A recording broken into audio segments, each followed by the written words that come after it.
የአሜሪካው ፕሬዝዳንት ዶናልድ ትራምፕ አንድ ሙሉ ስልጣኔ ይጠፋል በማለት የዛቱበት የመካከለኛው ምስራቅ ጦርነት በፓኪስታን አደራዳሪነት ለ2 ሳምንታት በሚቆይ አስቸኳይ የተኩስ አቁም ስምምነት ላይ ደርሷል። ይህ ስምምነት እንደተጠበቀውም ሰላምን ያመጣል ወይስ ለከፋ ጦርነት ጊዜ መግዣ ነው የምናየው ይሆናል።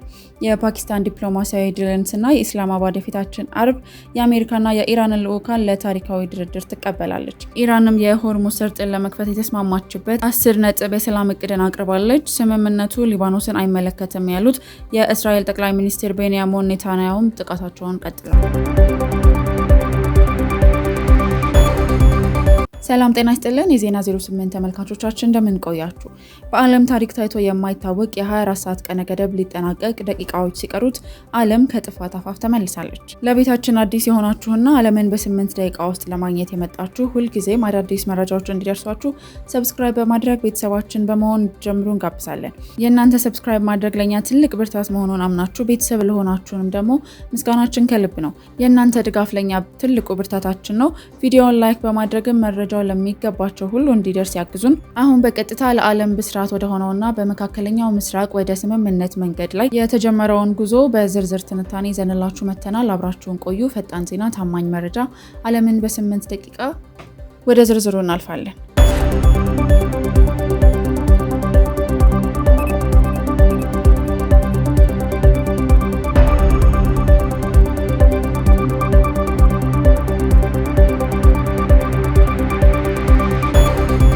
በአሜሪካና በመካከለኛው ምስራቅ ጦርነት መሃል ላይ ለታሰበው የተኩስ አቁም ስምምነት ትልቁን ድርሻ የወሰደችው ፓኪስታን ናት።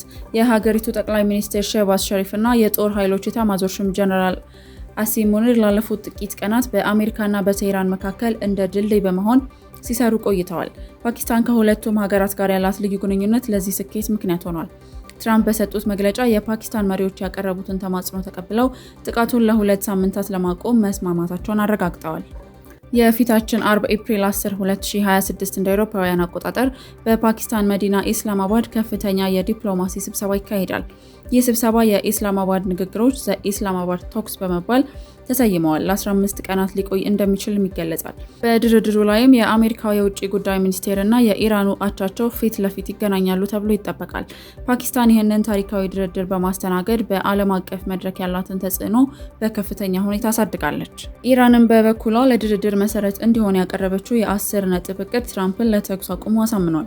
በዚህ እቅድ ውስጥ የተካተቱት ዋና ዋና ነጥቦችም ኢራን የሆርሙዝ ሰርጥን ለ2 ሳምንታት ለንግድ መርከቦች ክፍት ታደርጋለች፣ አሜሪካ በኢራንና በተባባሪዎቿ ላይ የምታደርገውን ጥቃት በአስቸኳይ ታቆማለች፣ የታገዱ የኢራን ሀብቶች እንዲለቀቁና ማዕቀቦች እንዲነሱ እንዲሁም አሜሪካ የኒውክሌር የማበልጸግ መብቷን እውቅና እንድትሰጥ የሚጠቀሱት ዋና ዋናዎቹ ናቸው። ትራምፕ ይህንን እቅድ ለድርድር የሚሆን መሰረት ሲሉ የጠሩት ቢሆንም አሁንም ማስጠንቀቂያቸውን አላቆሙም። ኢራን ሰላም ትፈልጋለች፣ ሌላውም እንዲሁ።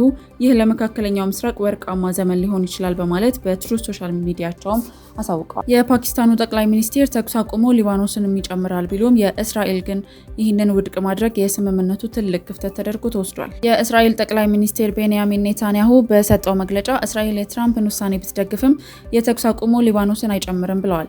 በሊባኖስ በኩል ያለው ሁኔታ አሳሳቢ ነው። እስካሁን ከ1500 በላይ ሰዎች መሞታቸው የተነገረ ሲሆን 1.2 ሚሊዮን የሚሆኑ ደግሞ ከቤት ንብረታቸው ተፈናቅለዋል። እስራኤል በደቡባዊ ሊባኖስ በታይር ከተማ ላይ አዲስ የመልቀቂያ ትዕዛዝ አስተላልፋለች። ይህ ልዩነት በፓኪስታን ድርድር ላይ ትልቅ እንቅፋት ሊሆን እንደሚችል ተንታኞች ይናገራሉ። በዚሁ ጉዳይ ላይም የቻይናና የዓለም አቀፍ ሀገራት ምላሽ እየሰጡ ነው። ቻይና በዚህ ጉዳይ ላይ ያላት አቋም ግልጽ ነው። የቤጂንግ የውጭ ጉዳይ ሚኒስቴር ቃል አቀባይ እንደተናገሩት ወታደራዊ እርምጃ መፍትሄ አይሆንም፣ የፓኪስታንን ጥረት እናደንቃለን ብለዋል። ቻይና ከኢራን ጋር ያላት የኢኮኖሚ ትስስርና የነዳጅ ፍላጎት ጦርነቱ እንዲቆም ትልቅ ተጽዕኖ ማድረጓ ይነገራል። ብሪታንያ፣ የተባበሩት መንግስታትና የአረብ ሀገራትም ስምምነቱን በደስታ ተቀብለውታል። የብሪታንያው ጠቅላይ ሚኒስትር ኬር ስታርመር የሆርሙዝ ሰርጥ በቋሚነት ክፍት እንዲሆን ድጋፋችንን እንሰጣለን በማለት ወደ አካባቢው ጉዞ ጀምረዋል። በሌላ በኩልም በአሜሪካ ውስጥ በሚሊዮኖች የሚቆጠሩ ዜጎች ጦርነት አንፈልግም በማለት የሚሰጡትን ድምጽ እንደቀጠሉ ናቸው።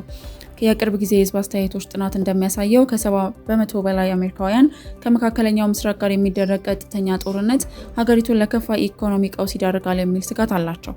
የትራምፕ ቡድንን በበኩሉ የትራምፕ ጥንካሬ ውጤት ነው እያለ ነው። ትራምፕ ኢራን በቃኝ ብላለች፣ ይህ ለመካከለኛው ምስራቅ ወርቃማ ዘመን ነው በማለት ስምምነቱን እንደ ትልቅ ድል እየቆጠሩት ነው። ነገር ግን ስምምነቱ ካልተሳካ አሁንም የጥፋት እርምጃ ለመውሰድ ወደ ኋላ እንደማይሉ በድጋሚ እያስጠነቀቁ ይገኛሉ። ይህ የተኩስ አቁም ለዓለም የነዳጅ ገበያ ትልቅ እፎይታ ሰጥቷል። የነዳጅ ዋጋ ከ$100 በታች ዝቅ ማለቱ የዓለም የኢኮኖሚ ከከፋ የዋጋ ግሽበት እንዲተርፍ አድርጎታል። ሆኖም ግን የፊታችን አርብ በኢስላማባድ የሚጀመረው ድርድር ውጤት ካልተገኘበት ትራምፕ ዳግም ወደ ጦርነት ለመመለስ ዝግጁ መሆናቸውን ገልጸዋል። አርብ የሚጀመረው የኢስላማባድ ንግግር ውጤቱን በጋራ የምናየው ይሆናል። ዜና 08ም ለዓለም ሕዝቦች በሙሉ ሰላምንና ፍቅርን ይመኛል። ድርድሩ ሲጠናቀቅም በመልካምና በብስራት ዜናዎች እንደምንመለስ ተስፋ እናደርጋለን። መካከለኛው ምስራቅ የድርድር ዜና ስንወጣም ጠቅላይ ሚኒስትር አብይ አህመድ የትግራይ ክልል ጊዜያዊ አስተዳደርን ዓመታዊ የአፈጻጸም ሪፖርት ገምግመዋል። ሪፖርቱን ያቀረቡት የጊዜያዊ አስተዳደሩ ፕሬዝዳንት ሌተናንት ጀነራል ታደሰ ወረደ ሲሆኑ በውጤቶቹና በቀጣይ ስራዎቹ ላይ ሰፊ ውይይት መደረጉን የጠቅላይ ሚኒስትር ጽህፈት ቤት አስታውቋል። ከዚሁ ጋር ተያይዞም ሌተናንት ጀነራል ታደሰ ወረደ በፕሬዝዳንትነት እንዲቀጥሉ መወሰኑን ቲቢኤስ ቴሌቪዥን ዘግቧል። ይሁን እንጂ ጀነራሉ በኃላፊነት የሚቆዩበት የጊዜ ገደብ በግልጽ እንዳልተቀመጠ ተመልክቷል። የመጀመሪያው ዙር የስልጠና ዘመናቸው ነገ ረቡዕ መጋቢት 30 ያበቃ እንደነበርም ይታወሳል። የተቃውሞ ድምጾችና የተመራጭ መንግስት ጥያቄ በሌላ በኩል በትግራይ ማዕከላዊ ዞን በሚገኙ የአድዋ አባያዲና ቤቶች በኩል የተለያየ ጥያቄ እየተሰማ ነው። በጊዜያዊ መንግስት መስተዳደር ይብቃን ያሉት እነዚህ አካላት ከጦርነቱ በፊት የነበረው ተመራጭ መንግስት ወደ ስራ እንዲመለስ ጥሪያቸውን አቅርበዋል።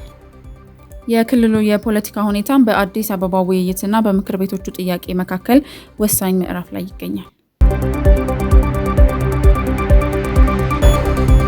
በትላንትናው ዕለት ከአማራ ክልል ማዕከላዊ ጎንደር ዞን በላይ አልማጭሆ ወረዳ እንደተሰማው ዜና ከጎንደር ወደ ሁመራ መስመር ሲጓዝ የነበረው E16426 ሲሊንደር ቁጥር ያለው ተሳቢ መኪና አጋቾች ኢላማ ውስጥ ገብቶ ነበር። አጋቾቹ የመኪናውን ሹፌር አቶ ገብረ ኢየሱስ ቸኮልን ከመኪናው በማስወረድ በኃይል ወደ ጫካ ይዘውት ለመሰወር ሙከራ አድርገዋል። የእገታ ሙከራው ሊከሽፍ የቻለውን በሹፌሩ ረዳት ጠቋሚነት ነው። ረዳቱ ድርጊቱን ወዲያውኑ በአካባቢው ለሚገኘው የጸጥታ አካላትና ለሕዝቡ ጥቆማ በመስጠቱ በቅንጅት በተደረገ ክትትል አጋቾቹ በቁጥጥር ስር ሊውሉ ችለዋል። በቁጥጥር ስር ያሉት ተጠርጣሪዎች የለፍ ምህረትና አማረ መሰላል መሆናቸው ተገልጿል። ይህ ድርጊት የህዝብና የጸጥታ አካላት ትብብር ወንጀልን ለመከላከል ያለውን ከፍተኛ ፋይዳ ያሳየ ሲሆን በአሁኑ ወቅት ሹፌሩ ከእገታ ነፃ ሆኖ ተጠርጣሪዎቹ በህግ ቁጥጥር ስር ይገኛሉ። የዛሬው የዜና 08 መረጃዎቻችን ይህንን ይመስሉ ነበር። ከቀናት ላይ 8 ደቂቃዎችን ብቻ በመስጠት የዓለምን አሁናዊ ሁኔታ ለመረዳትና ለመገንዘብ ዩቲዩብ ገጻችንን ሰብስክራይብ በማድረግና የደውል ምልክቷን በመጫን ቤተሰባችን ይሁኑ። እንዲሁም በፌስቡክ እና በቲክቶክ በፈለጉት አማራጭ ያገኙናል። ፈጣን ዜና፣ ታማኝ መረጃ፣ ዓለምን በ8 ደቂቃ። እናመሰግናለን።